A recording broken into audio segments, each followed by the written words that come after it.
Assalamualaikum dan salam muhibah. Anda sedang menyaksikan Inklusif dan kami bawakan sekali lagi Yang Berhormat Datuk Seri Mustafa Mohamed, Menteri di Jabatan Perdana Menteri bagi Portfolio Ekonomi. Datuk Seri, Assalamualaikum. Waalaikumsalam. Terima kasih kerana hadir sekali lagi untuk kesekian kalinya. Terima kasih banyak. Kita mulakan Datuk Seri dengan isu yang dekat dengan hati nurani rakyat, khususnya dalam konteks kenaikan harga. Namun kita juga tahu bahawa ia merupakan satu fenomena global pasca COVID kerana inflasi ini juga dialami oleh negara-negara lain termasuk UK, US dan juga Turki. Dalam keadaan sedemikian, kita memahami ini sebagai sebuah negara yang poros dan kita berinteraksi dengan pasaran antarabangsa, memberikan tekanan terhadap kos. Apa yang boleh kita pelajari dari pengalaman ini untuk kita memastikan tindak balas kerajaan ini benar-benar dapat membantu meredam kesan daripada kenaikan harga ni, Datuk Seri? Assalamualaikum warahmatullahi wabarakatuh. Inflasi ataupun kenaikan harga diukur melalui satu indeks bernama Indeks Harga Pengguna ataupun IHP, dalam bahasa Inggerisnya CPI Consumer Price Index. Jadi angka terkini ialah 3.2% bulan Disember yang lalu. Di Malaysia ni kadar inflasi rendahlah 2%, dan pada tahun 2020 kadarnya negatif 1.2%. Jadi kadar inflasi ini satu angka yang kita pantau dengan rapi. Lebih lagi lah kita baru lepas ada COVID, rakyat tertekan, hilang pekerjaan, lepas tu banjir pula. Jadi sekarang harga ayam umpamanya. Kita ada jawatankuasa Majlis Tindakan Kenaikan Harga Sara Hidup ataupun NAKOL, dipengurusikan sendiri oleh Perdana Menteri. Dibuat keputusan untuk sekarang ni harga siling ayam ialah RM9.10, dikurangkan kepada RM8.90, 20 sen pengurangan. Kita sedia maklum bahawa kos untuk mengeluarkan ayam itu meningkat dengan ketara oleh kerana kenaikan dalam makanan ayam. Makanan ayam ni komponen terbesar 60% ialah jagung 40%, soya 20%, 60%. Kenaikan yang mendadak di seluruh dunia. Oleh kerana barang-barang ini diimport dan harga naik, sudah pasti kos makanan meningkat. Jadi apa yang berlaku ialah pengeluar-pengeluar telah oleh kerana mereka kosnya tinggi, maka harga pun meningkat. Itu sebabnya kerajaan telah meletakkan harga siling RM9.10. Tapi oleh kerana ayam ni protein yang terpenting bagi rakyat Malaysia, yang paling murah berbanding ikan, daging lembu, daging kambing, maka kerajaan ambil keputusan untuk mengenakan ataupun menetapkan harga bumbung harga siling RM8.90 untuk bantu rakyat. Ini menunjukkan keperhatian kerajaan pada rakyat.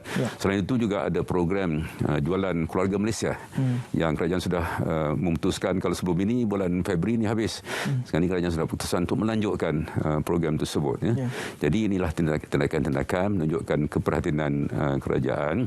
Benar, inflasi ini satu fenomenon global, seperti di Amerika, 7% bulan Disember lalu, dalam lebih 30 tahun, tertinggi dalam lebih 30 tahun sebagai contohlah. Jadi ini fenomenon global, tapi rakyat dalam keadaan COVID, dalam keadaan pasca banjir ini rasa tertekan. Maka Perdana Menteri telah pun membuat keputusan untuk memanggil mesyuarat Majlis Tindakan Sara Hidup ini, dan keputusan telah pun dibuat. Ini menunjukkan keperhatian kerajaan. Itu ayam. Kita sudah maklum bahawa kita ada sayur, ada ikan, dan banyak lagi bahan-bahan lainlah. Tetapi sekurang-kurangnya dengan tindakan tersebut, maka ini akan dapat meredakan rakyat, dan kita harap ini akan dapat menstabilkan harga dalam negara kita. Datuk Seri, betulkan saya kalau saya salah faham dalam konteks NAKOL misalnya tadi digambarkan tindakannya adalah dengan mengawal harga, dan kita tahu kita masih bergantung kepada import dalam konteks jangka masa panjang. Apakah masih di dalam NAKOL untuk menyusun semula struktur ekonomi, ataupun EPU sedang menilai misalnya dalam konteks keselamatan makanan yang perlu dilihat secara lebih meluas daripada sekadar menjaga harga-harga pada peringkat pintu masuk? Kita ada tindakan jangka pendek, tindakan jangka panjang. Untuk menetapkan harga siling 20 sen lebih rendah daripada harga siling sebelumnya. Satu langkah jangka pendek yang perlu diambil untuk memastikan kesihatan rakyat dapat terpelihara, keluarga Malaysia terpelihara. Kalau kita tengok kepada kos pengeluaran ayam ni, kira-kira 70% adalah kos makanan, 70%. 14% lebih kurang kos anak ayam.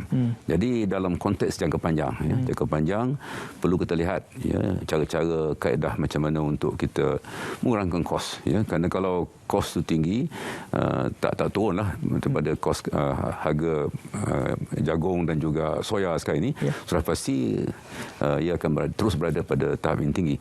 Maka para pengkaji kita lah perlu lihat kepada makanan gantian, ya. Bukan senang, penyelidikan dah lama dah buat dah, bukan benda baru, ya.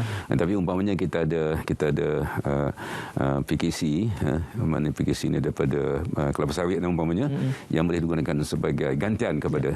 Jadi para pengkaji universiti perlu lihat perkara inilah. Satu lagi ialah kerajaan sudah pun membenarkan pengimportan ayam bulat umpamanya, ya. Sebelum ni ayam yang kerat, jadi itu tindakan sudah diambil, dan kita buka kepada lebih banyak negara. Jadi apabila ayam itu diimport ke Malaysia, bekalan kita di Malaysia ni penggunaan ayam ke 65 juta ekor sebulan, ya. Itu lebih kurang penggunaan kita. Maka dalam keadaan tertentu sekarang ni, ya, apabila harga makanan meningkat, ya, pengeluaran rasa tertekan, ya. Jadi kena ada langkah-langkah jangka panjang. Bukan saja ayam, tapi sektor pertanian umumnya, kerana kita tanah terbiar dan lain, ini bukan perkara mudah lah. Dah lama, ini bukan perkara baru, ya. Ada beberapa bahan makanan tu memang tak boleh diganti pun, ya. Umpamanya kita gandum, ya, kita makan roti canai, ya, roti bom dan lain-lain, ya. Jadi gandum ni kita terpaksa kita import. Gula pun kita mungkin tidak kompetitif dalam gula, maka kita perlu terpaksa terus mengimport gula, kecuali kita gunakan gula Melaka dan lain-lain bahan. Jadi apa pun perlu kita cari satu penyelesaian yang jangka panjang, yang mampan, ya, untuk menstabilkan harga makanan supaya dapat mengawal kenaikan harga. Dan satu lagi ialah kalau lihat ikan-ikan ni, aquaculture mempunyai potensi cukup besar. Aquaculture ni harganya agak stabil.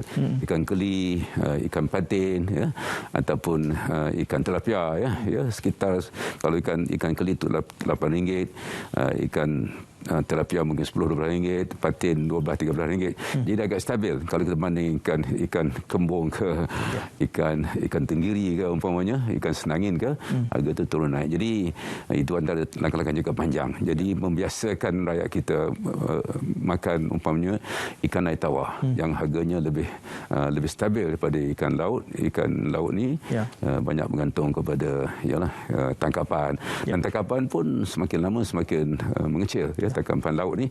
Tapi aquaculture ni potensi kita cukup besar. Ini antara langkah-langkah jangka panjang. Jadi yang pertama, langkah jangka pendek, tindakan yang telah diumumkan Perdana Menteri, iaitu untuk mengurangkan harga siling ayam, ya, membenarkan import ayam bulat. Itu langkah-langkah jangka pendek. Jangka panjang perlu kita lihat kepada macam mana tingkatkan bekalan ikan, ikan air tawar, bagaimana kita nak tingkatkan pengeluaran sayur-sayuran. Dengan umpamanya sekarang ni, kalau kita cakap kepada petani, ya, setengah-setengah petani itu dia sewa tanah negeri umpamanya setahun saja.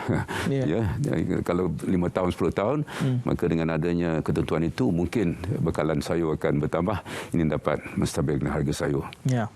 Datuk Seri, yang datang bersekali dengan pasca COVID ini, bila melihat realiti, satu perkara tadi kita telah bereskan tentang kenaikan harga dan inflasi. Pengangguran juga nampaknya datang seumpama satu package dengan realiti pasca COVID ini. Dan kita melihat laporan Bank Negara misalnya, kadar pengangguran kita yang agak besar. Dan dalam hal yang sedemikian, isu yang lebih mendasar di situ adalah soal mismatch. Kerana pekerjaan juga belum dapat dipertingkatkan seperti pre-COVID. Dan kita juga melihat bagaimana teknologi mengubah tawaran pekerjaan dan bentuk pekerjaan. Mismatch ini kelihatannya suatu cabaran yang besar dalam keadaan seperti kita tidak menawarkan bidang kepakaran dan skill set yang diperlukan oleh industri. Bagaimana portfolio Datuk Seri melihat cabaran? Pertama, saya nak sikit tentang keadaan pengangguran. Yang kedua, kita cakap sikit tentang mismatch lah. Pengangguran ni pada Mei tahun 2020 paling tinggi 5.3%. Okey. Ya, sekarang ini sekitar 4.3%. Ya. Bulan November itu angka terkini. Yang menganggur kira 700,000.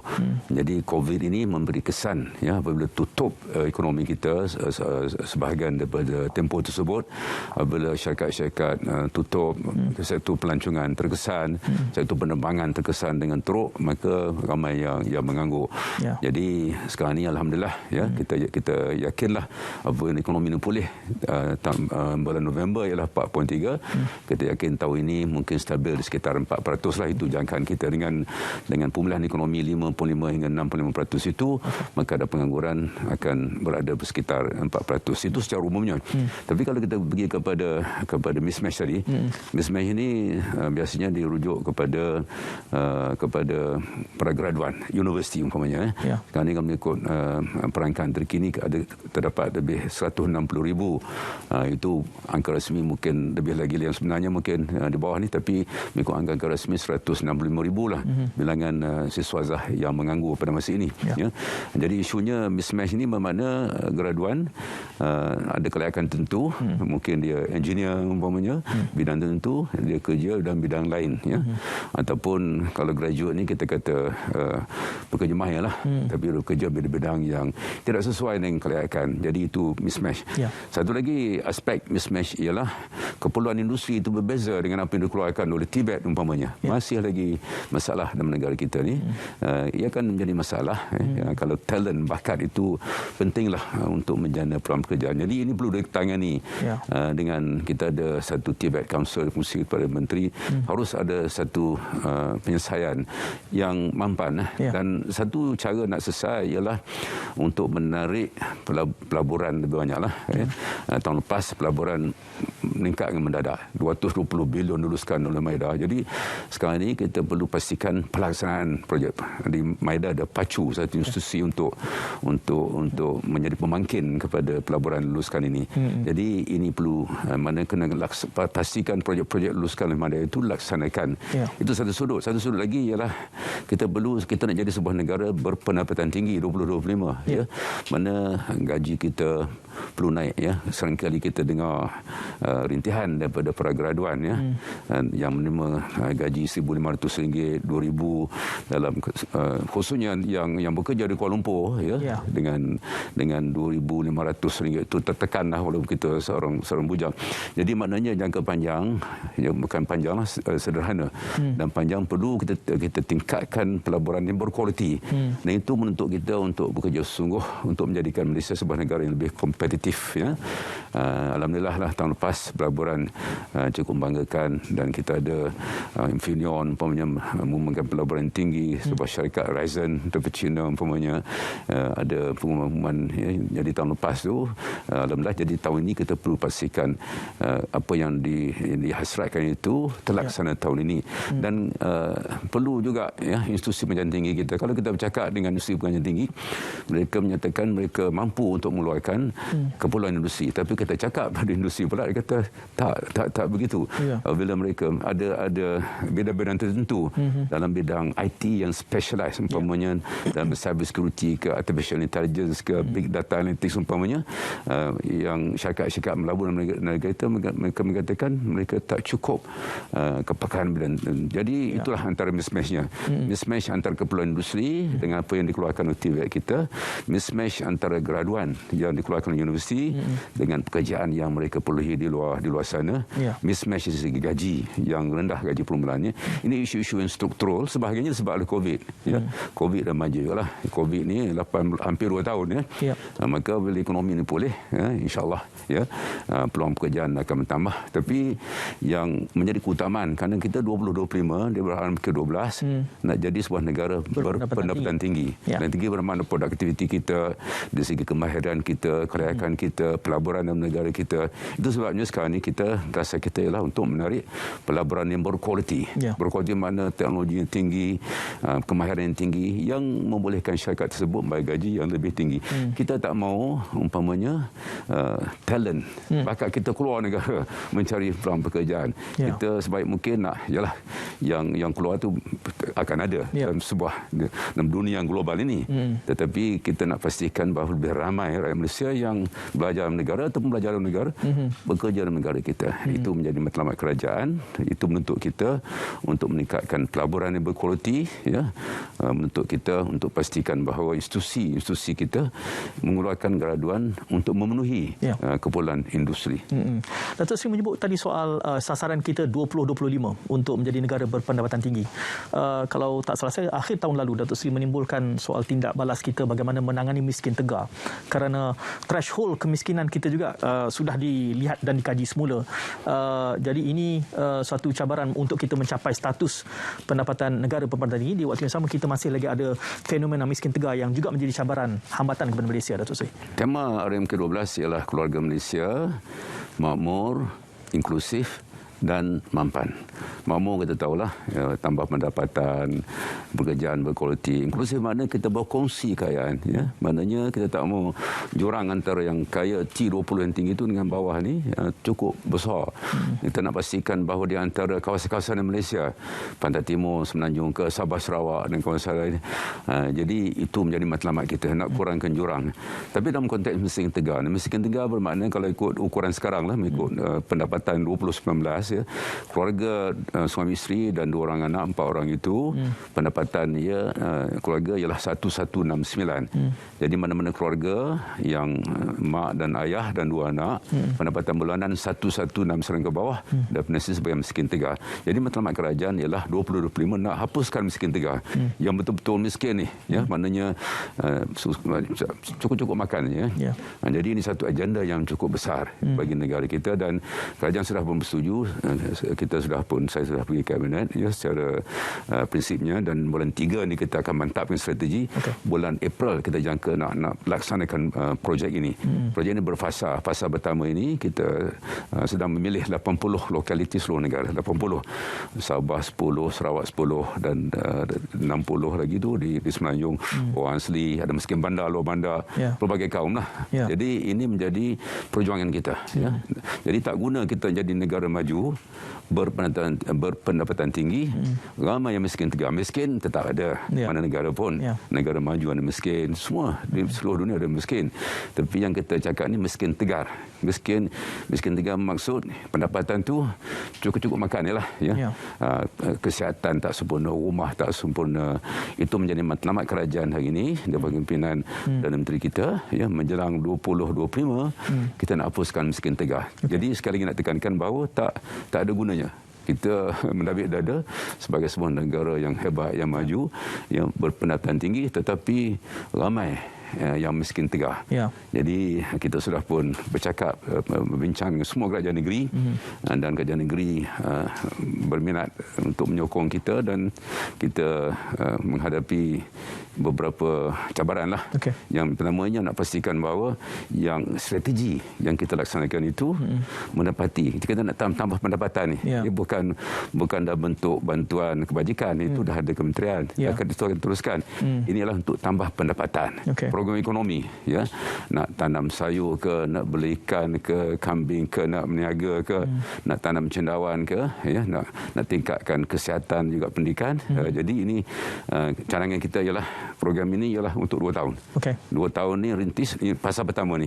Mana 2 tahun kita harap strategi kita laksanakan ni berjaya untuk mengeluarkan mereka daripada kelompok miskin tegar. Ini agenda yang besar, yang penting dan kita sudah pun berbincang dengan banyak pihak dan ramai yang berminat untuk membantu kerajaan menjayakan visi ini untuk menghapuskan miskin tegar menjelang ataupun akhir 2025. Tak lama dah, kita ada 4 tahun ni. Baik. Pastinya cabaran ekonomi adalah satu cabaran yang berterusan yang harus kita lihat dan ada sahaja piawaian yang boleh kita rujuk. Jadi mudah-mudahan nanti ada kesempatan lain bersama Datuk Seri dalam masa-masa yang mendatang. Terima kasih Datuk Seri 20 minit bersama kami dalam Inklusif pada kali ini dan terima kasih kepada semua penonton yang mengikuti sejak mula hingga kini. Kita jumpa lagi insya-Allah dalam episod yang mendatang. Assalamualaikum dan salam muhibbah. Waalaikumsalam.